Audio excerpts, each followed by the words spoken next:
Zaman edan, air suci diingkari.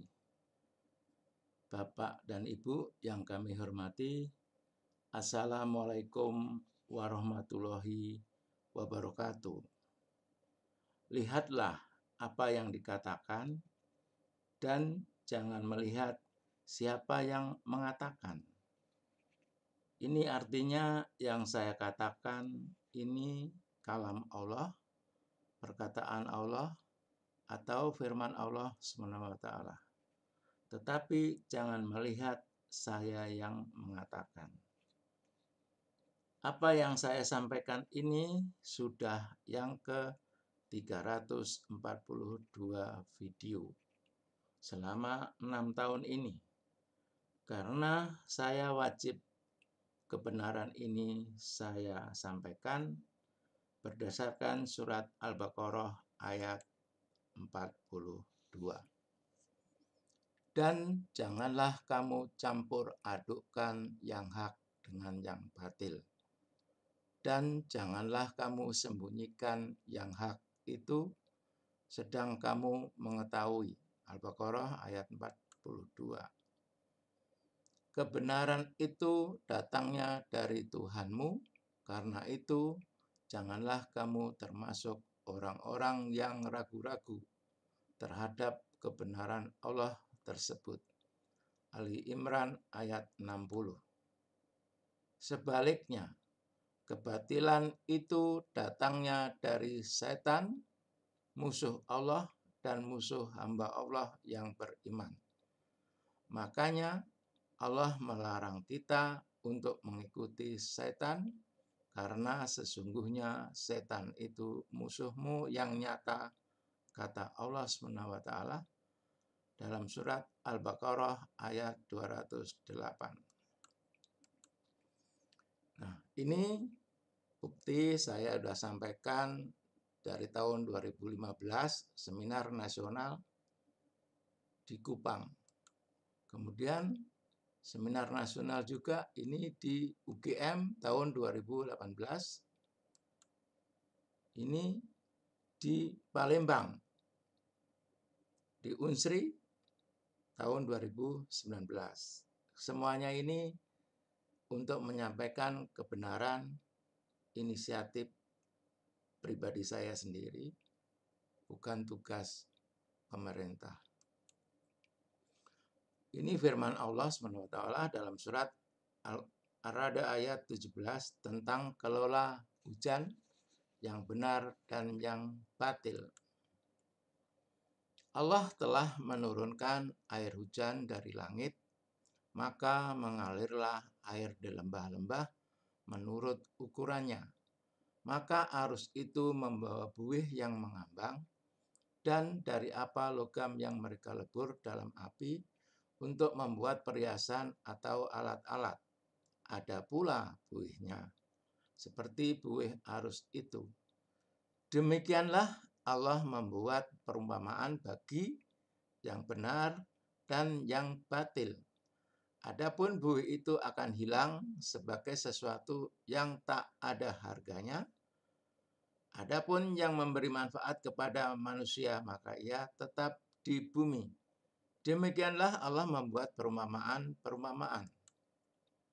Nah, ini perumpamaan ini akan kami jelaskan pemahaman oleh ahli agama dan pemahaman oleh ahli hidrologi.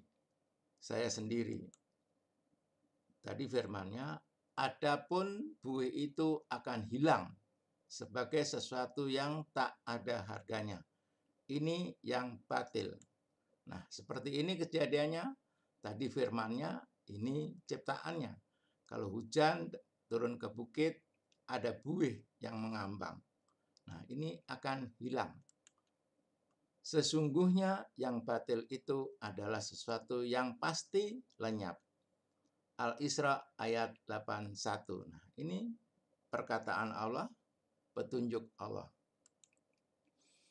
Perumpamaan ini oleh ahli agama, perumpamaan bagi hati yang tidak bisa mengambil manfaat sama sekali dari wahyu, baik secara ilmu, hafalan, ataupun dalam prakteknya. Ini pemahaman oleh ahli agama. Kemudian pemahaman oleh ahli hidrologi itu adalah run-off atau aliran limpasan permukaan. Aliran ini akan terbuang ke laut, akan hilang sia-sia, kembali lagi ke laut selama turun hujan atau sedang turun hujan. Nah, sama ini. Pemahamannya sama dengan firman tadi, hilang, buih itu akan hilang. Nah, itu yang batil. Nah, seperti ini, kalau hujan turun itu ada dua parameter, ini run-off dan ini infiltrasi. Nah, run-off ini akan kembali lagi ke laut, hilang.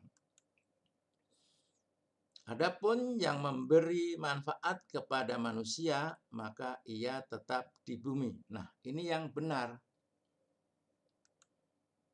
Nah, seperti ini, tadi run-off hilang, sekarang yang meresap. Nah, ini meresap ke tanah, tetap di bumi. Yang bermanfaat untuk manusia, itu yang benar.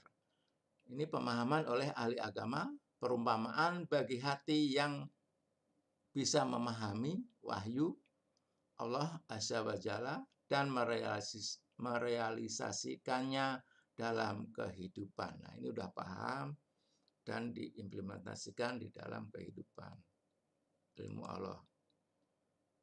Nah, kalau pemahaman oleh ahli hidrologi, ini adalah infiltrasi atau resapan air hujan ke dalam tanah sebagai air tanah yang akan mengalir ke sungai lagi, lalu ke laut. Sama akan mengalir, tapi dimanfaatkan dulu oleh manusia sebagai air tanah. Nah, seperti ini, collection, disimpan, meresap, ini disimpan. Ini yang benar, tapi yang run off ini yang salah. Kemudian hadisnya, satu diantaranya ada sebagian bumi yang menerima air itu lalu menumbuhkan rumput dan tanaman-tanaman. Nah, ini hadisnya, di antara tanah itu ada yang subur, yang bisa menyerap air dan menumbuhkan rerumputan. Nah, ini yang benar. Ini infiltrasi atau resapan air hujan ke dalam tanah sebagai air tanah yang akan mengalir ke laut melalui sungai. Yang kedua, ada pula tanah yang tandus hanya menyimpan air saja, lalu Allah memanfaatkan air itu kepada manusia yang meminumnya dan mempergunakannya untuk mengairi kebun-kebun tanamannya dan ladang-ladangnya. Ini yang benar. Di antara tanah itu juga ada tanah yang bisa menampung air, akan tetapi tanaman tidak bisa tumbuh di atasnya. Orang bisa memanfaatkan air yang ditampung ini untuk memenuhi kebutuhan mereka seperti minum, mandi, makan, dan lain-lain. Nah, ini yang benar. Ini pemahaman ahli agama. Kemudian pemahaman oleh ahli hidrologi, ini infiltrasi atau resapan air hujan ke dalam tanah sebagai air tanah yang tersimpan di dalam confined aquifer. Ini tidak mengalir, tapi tersimpan di bumi yang dipakai untuk minum, makan, dan lain-lain, yaitu membuat sumur-sumur. Yang ketiga, ada pula sebagian tanah yang keras, tidak dapat menyimpan air karena letaknya miring dan tidak menyerap air sehingga tidak menumbuhkan tanaman apa-apa. Ini hadisnya lebih detail. Kemudian ada juga tanah yang tak bisa menampung air dan tak bisa menumbuhkan rerumputan. Ini batil. Ini pemahaman oleh ahli agama. Pemahaman oleh ahli hidrologi, run-off, yaitu aliran limpasan permukaan, jadi tanah yang kedap air. Air hujan yang jatuh di tanah keras. Jalan, misalkan genteng, gunung, batu, dan juga letaknya miring.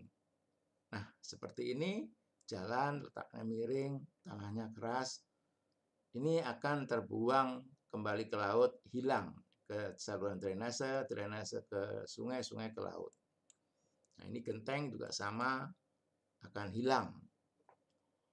Jadi dengan demikian, siapa saja yang melakukan sebuah kebatilan, bermakna dianya telah mengikuti setan yang dilarang Allah Subhanahu wa taala.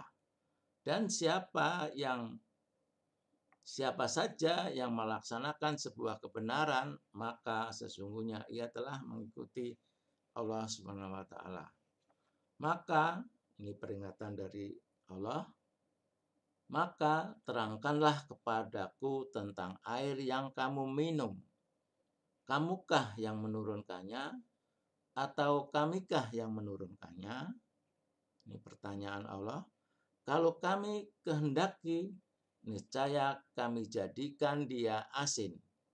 Maka mengapakah kamu tidak bersyukur? Al-Quran surat Al-Waqiah ayat 68 sampai 70. Nah, ini kan perintah Allah, kita disuruh bersyukur. Rahmat Allah SWT yang tidak ternilai salah satunya adalah hujan.